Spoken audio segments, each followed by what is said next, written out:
قرآن و حدیث اور سنت کی روشنی میں روزے اور تقوی کا جو آپس میں ربط ہے اور حسین امتزاج ہے، قرآن مجید میں کم و بیش تقریباً 78 آیات تقوی کے متعلق ہیں، اور یہ رکوع جو ابھی تھوڑی دیر پہلے تلاوت بھی کی، یہ پورا کا پورا ایک طویل رکوع ہے۔ یا ایھا الذین آمنوا کتب علیکم الصیام سے لے کر پھر آخر تک، یعنی ایک پورا رکوع ہے کہ جو تقریباً 15-10 آیات پر مشتمل ہے، جس میں مکمل طور پہ روزہ کے متعلق، رمضان المبارک کے متعلق ایک خوبصورت تقوی کا جو فلسفہ ہے، جو روزے کا فلسفہ ہے تقوی، اس کو بڑے خوبصورت طریقے سے پیش کیا گیا ہے۔ اس میں کوئی شک نہیں کہ کوئی بھی عبادت جب اس میں تقوی نہ ہو تو وہ عبادت قابل قبول ہی نہیں ہو سکتی، لیکن کچھ عبادات ایسی ہیں کہ جن میں تقوی کی کیٹیگریز، جیسے کہ سورۃ بقرہ کی پہلی آیت قرآن مجید میں الف لام میم ذالک الکتاب لا ریب فیہ ھدی للمتقین، اب یہاں ھدی للمتقین پر اگر غور کیا جائے تو یہاں صرف متقی ہونے کی ایک کیٹیگری نہیں ہے کہ جو بالکل پرہیزگار ہو، جو بالکل کبھی اس نے گناہ نہ کیا ہو۔ پہلی بات یہ ہے کہ اللہ تعالیٰ نے متقیوں کی 3 کیٹیگریاں رکھی ہیں، اعلیٰ، توسط اور ادنا۔ ادنا درجہ تو یہ ہے کہ انسان گناہ گار ہے، گناہ کرتا ہے لیکن ایمان کی حالت میں ہے، حقوق اللہ کو وہ ادا کرنے کی کوشش کرتا ہے مگر کوتاہی کر جاتا ہے، مگر اس کے دل میں، ارادے میں اللہ تعالیٰ کی نافرمانی کرنے کا ارادہ مصمم نہیں ہوتا، وہ ایک غلطی سے، ایک نا سمجھی سے، نا علمی سے وہ ایسا گناہ کر بیٹھتا ہے، تو اللہ تعالیٰ نے اس کو متقین کی کیٹیگری سے نہیں نکالا۔ ورنہ سورہ بقرہ کی یہ پہلی آیت جس میں 5 صفات بیان کی گئی ہیں متقی کی، یہ متقی وہ لوگ ہیں جنہوں نے کلمہ پڑھا ہے، لا الہ الا اللہ محمد رسول اللہ، یعنی جو اصول دین پر ایمان لایا ہے، عقیدہ توحید،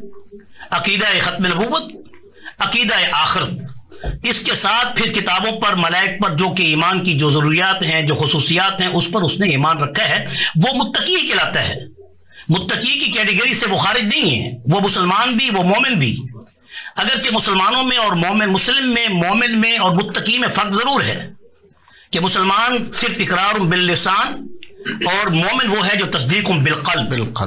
اور کافر اور منافق کے درمیان بھی فرق ہے کہ کافر علی الاعلان اللہ تعالیٰ کی نافرمانی یا اللہ تعالیٰ کو نہ ماننے کا اقرار کرتا ہے، یعنی مذہب اسلام سے وہ خارج ہوتا ہے، اور جو منافق ہوتا ہے وہ دل میں چھپا کے رکھتا ہے، یعنی اس کا برعکس ہو جاتا ہے۔ لیکن اس کا یہ مقصد نہیں کہ یہ 4 کیٹیگریاں کو ایک دوسرے سے خلط ملتے ہیں۔ مومن اور مسلمان کی کیٹیگری ہی دراصل متقیوں کے لیے ہے۔ یہ الگ بات ہے کہ مومن کا تقوی جو ہے وہ اعلیٰ درجے کا ہوتا ہے، اور مسلمان کا تقوی جو ہوتا ہے وہ ادنا درجے کا ہوتا ہے، اور متوسط درجے کے طبقے میں بھی اس طرح فرق رکھا گیا ہے کہ مثلاً اس کی مثال یہ ہے کہ تقوی ہے کیا، پہلے تقوی کی تعریف کیا ہے، متقی کہتے کسے ہیں۔ ورنہ قرآن مجید میں جہاں ھدی للمتقین کہا گیا ہے اور اس کی صفات یہ بیان کی گئی ہیں کہ الذین یؤمنون بالغیب ویقیمون الصلاۃ، اقامت صلاۃ ہے، یہاں ادا صلاۃ نہیں ہے کہ مومن وہ ہے، مسلمان وہ ہے، متقی نہیں کہہ رہا میں یہاں، متقی تو ہے ہی، متقی وہ مومن جو کہ پہلا ادنا درجہ ہے اس کا، اس وقت تک وہ تو ایمان والا ہو نہیں سکتا جب تک کہ اللہ سے خوف نہ کرے۔ متقی تو اس کو ہر حال میں ہی کہنا پڑے گا، لیکن یہ درجہ اول ہے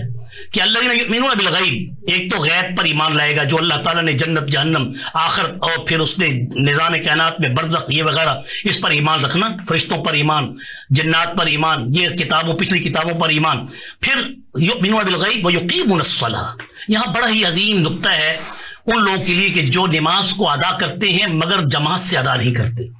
تو مومن کے لیے شان یہ ہے کہ یہ متقی کی نشانی صرف نہیں ہے، مومن کی نشانی ہے جو ادنا درجے کا متقی ہے کہ وہ نماز جب ادا کرے گا تو جماعت سے ادا کرے گا۔ اقامت صلاۃ مسجد میں ہوتی ہے، وہ گھر میں نہیں ہوتی۔ یعنی ہمارے ہاں نماز ادا کرنے پر تو زور اور اہتمام ہے، لیکن قائم کرنے کے حوالے سے ہمارے ہاں توجہ نہیں۔ حالانکہ قرآن کا اسلوب کیا ہے، یہاں وَيُؤَدُّونَ الصَّلَاةَ نہیں کہا گیا، وَيُقِيمُونَ الصَّلَاةَ کہا گیا، وَمِمَّا رَزَقْنَاهُمْ يُنْفِقُونَ، اور جو ہم نے ان کو رزق دیا اس میں سے وہ خرچ بھی کرتے ہیں۔ پھر آگے ذکر سارا تفصیل سے آ رہا ہے، میں پھر تقوی کی طرف ہی آؤں گا۔ یہ پہلا درجہ ہے ایمان کا جس کو متقی کہا گیا ہے۔ دوسرا درجہ ہے وہ کہ جو ہم جیسے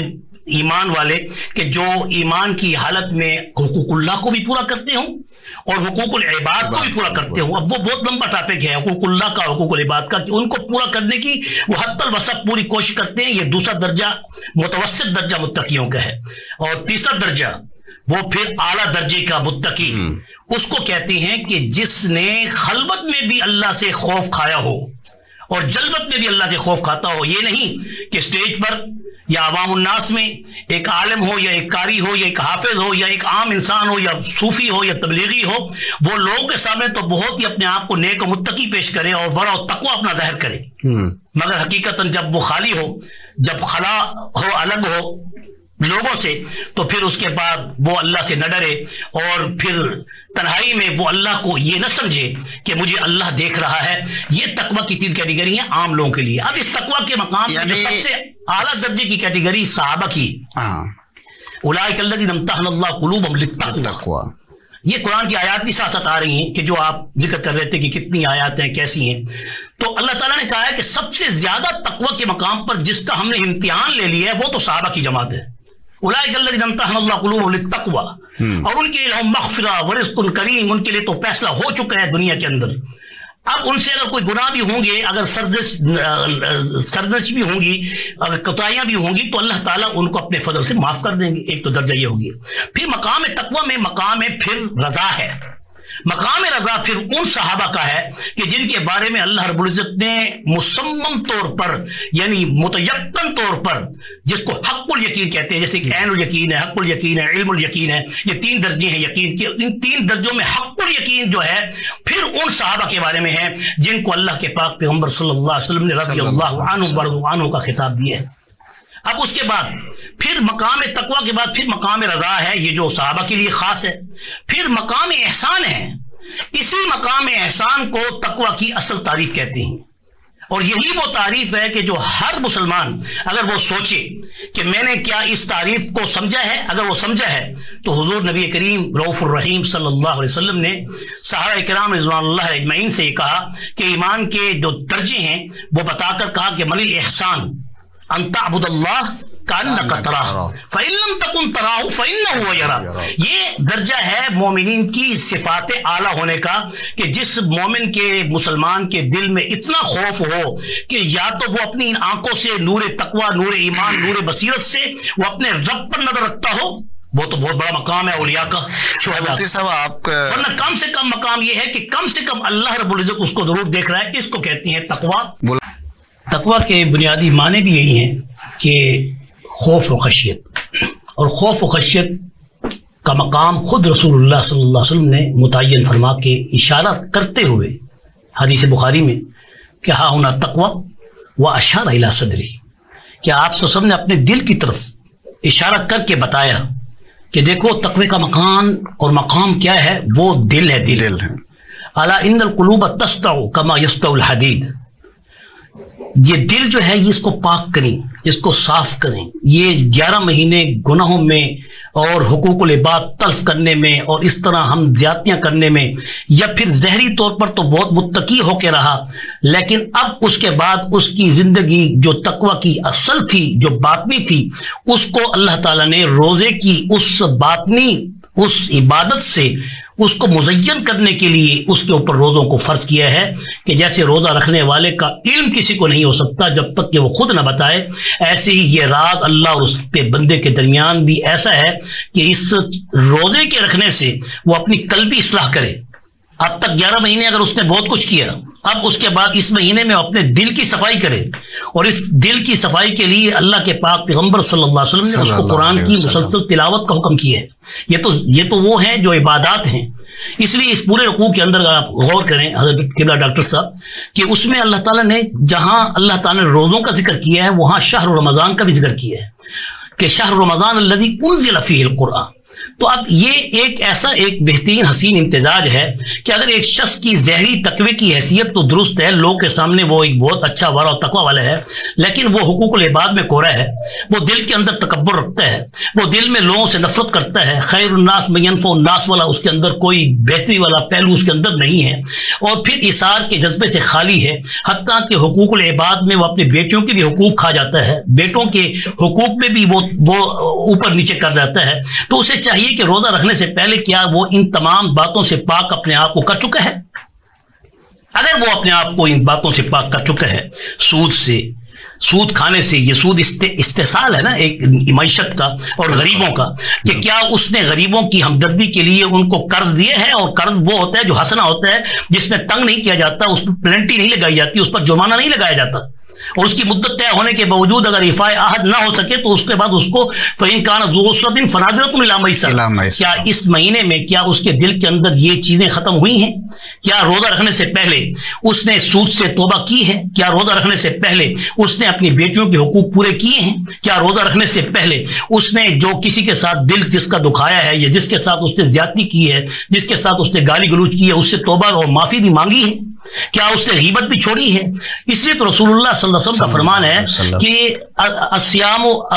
الصیام جنہ، کہ یہ ایک ڈھال ہے کہ تم اس کو پھاڑ دو یا اس کو محفوظ رکھو. صاحب نے کہا اس کو پھاڑنے کا کیا مقصد ہے؟ پھاڑنے کا مقصد یہ ہے کہ روزہ رکھ کر تم غیبت کرو، روزہ رکھ کر تم جھوٹ بولو، روزہ رکھ کر تم آنکھوں کی بدنظری کرتے ہوئے غیر محرم کو دیکھ کر شہوت سے اپنی آنکھوں کو پراگندہ کرو، اور روزہ رکھ کر تم کسی کا دل دکھاؤ، روزہ رکھ کر تم حرام کھاؤ. اور اسی مہینے میں بالخصوص روزہ رکھنے کے مہینے کے اندر ہمارے مسلمانوں میں کیفیت ہی کمانے والوں کی کچھ اور ہو جاتی ہے. جو چیز 10 روپے بک رہی ہوتی ہے وہ 20 روپے ہو جاتی ہے. کیا یہ غبن فاحش نہیں؟ کیا یہ تقوی اس چیز کی اجازت دے گا؟ اس لیے روزہ رکھنے والوں کے لیے تقوی کو شرط قرار دیا گیا ہے. جب تک روزے کے ساتھ تقوی دل کا نہیں ہوگا، اور دل کے تقوی کے لیے جب تک قرآن کی تلاوت نہیں ہوگی اور قرآن کو کثرت سے نہیں پڑھا جائے گا، اور بہترین مہینہ ہے قرآن پاک کی دہرائی کا کہ جس میں نبی کریم رؤوف الرحیم صلی اللہ علیہ وسلم بذات خود ہر سال رمضان میں دور قرآن کا کرتے تھے، مگر جس سال آپ کی اس دنیا سے رحلت کا تھا،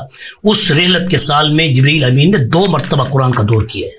تو اس لیے اس مہینے میں کثرت سے قرآن کی تلاوت کرنا یہ دل کے میل کو، دل کی غلاظتوں کو، دل کے اندر کی جو باطنی جو بیماریاں ہیں اس کو دھو دیتا ہے. یہ تو ایک مہینہ ہے اس لیے. اور دوسرا یہ ایثار، اس مہینے میں آپ نے ایک کھجور صدقہ کرنے پر کتنا ثواب بتایا ہے، ایک نفل کا ثواب فرض کے برابر، ایک فرض کا ثواب 70 فرضوں کے برابر. پھر ایک ایسی رات چھپا دی ہے جس رات کی عبادت کو 80 سال کی بے ریا عبادت، پھر ایک لمحے کا جو ثواب ہے 1 لاکھ کے برابر. اس کو اگر آپ ملٹی پلائی کریں تو خربوں نیکیاں بنتی ہیں، جو حضور نبی کریم صلی اللہ علیہ وسلم نے امت پر اپنی شفقت کا اظہار کرتے ہوئے کہ پچھلی قوموں کی، پچھلی امتوں کی جو عمریں تھیں، ایجز تھیں، ان کی عمریں 1,000 سال تھیں، 500 سال تک انہوں نے جہاد کیا، 500 سال تک انہوں نے اعتکاف کیا، روزے رکھے، اور ان کے روزے ہم سے مختلف و سخت ہوا کرتے تھے. ایک افطاری دوسری افطاری تک ہوتی تھی، یعنی ایک دن کا پورا روزہ ہوا کرتا تھا. ہمیں تو اللہ تعالیٰ نے اس سورت کے اندر جو سورت بقرہ کی جو میں نے آیات پڑھی ہیں، اس میں بڑا واضح طور پہ اللہ نے فرمایا کہ خیط الابیض من الخیط الاسود من الفجر ثم اتموا الصیام الی اللیل، کہ یہاں تمہارا روزہ جو ہے صبح صادق سے لے کر مغرب سورج کے غروب ہونے تک ہے. اب اس میں کتنی خوبصورت اللہ تعالیٰ نے اور فیسلٹیز دے دی کہ اس کے بعد تم اپنی حلال منقوہ بیویوں کے پاس بھی جا سکتے ہو، تم اپنے دوستوں سے مل سکتے ہو، اگر رات کا قیام کر لو، تراویح پڑھ لو تو وہ سونے پہ سہاگا ہو جائے گا، جس سے تمہاری آخرت بہت ہی بہتر اور خوبصورت ہو جائے گی. اور اسی سے انسان اپنے دل کی بھی اصلاح کر لے گا. پھر 11 مہینے آنے والے پھر اس میں اتنا مضبوط ہوگا کہ یہ ایمان کی بیٹری اتنی چارج رہے گی کہ 11 مہینوں تک پھر کوئی شیطان ابلیس یا شیطان کا کرندہ اسے گناہوں پر مجبور نہیں کر سکے. اچھا ڈاکٹر صاحب، آپ یہ فرمائیے گا کہ ہماری بدقسمتی سے ہمارے معاشرے اور ماحول میں کہ ایک طرف لوگ نمازوں کی پابندی شروع کر دیتے ہیں، اگر وہ پہلے نمازیں پوری نہیں پڑھتے ہیں، تہجد بھی پڑھنا شروع کر دیتے ہیں پہلی صف میں، حتیٰ کہ مساجد میں اذان دینے پر لڑائی، اقامت کہنے پر لڑائی، یعنی اتنا عبادات کا شغف اور آگے بڑھنا. لیکن دوسری طرف وہی بندہ جب اپنے کاروبار پر جاتا ہے تو وہ رمضان سے پہلے والی قیمت چیزوں کی ڈبل کر رہا ہے، اور ایک طرف وہ تقوی بھی حاصل کرنا چاہتا ہے اور پہلی صف میں بھی کھڑا ہے، سحری افطاری میں بھی آگے ہے. تو اس حوالے سے بھی آپ مختصر سے رہنمائی فرمائیں. اس میں مختصر رہنمائی یہ ہے کہ آپ صلی اللہ علیہ وسلم تو ویسے جود و سخا کے پیکر تھے، لیکن رمضان المبارک کے مہینے میں آپ کا ہاتھ اور زیادہ کھل جاتا تھا، بلکہ آندھی کی طرح ریے سرسر کی طرح. اور آپ صلی اللہ علیہ وسلم اپنے جو ہاتھ میں جو کچھ بھی ہوتا تھا اس کو تقسیم کر دیتے تھے. تو یہاں اس بات کا انفاق فی سبیل اللہ، ينفقون مما رزقناہم،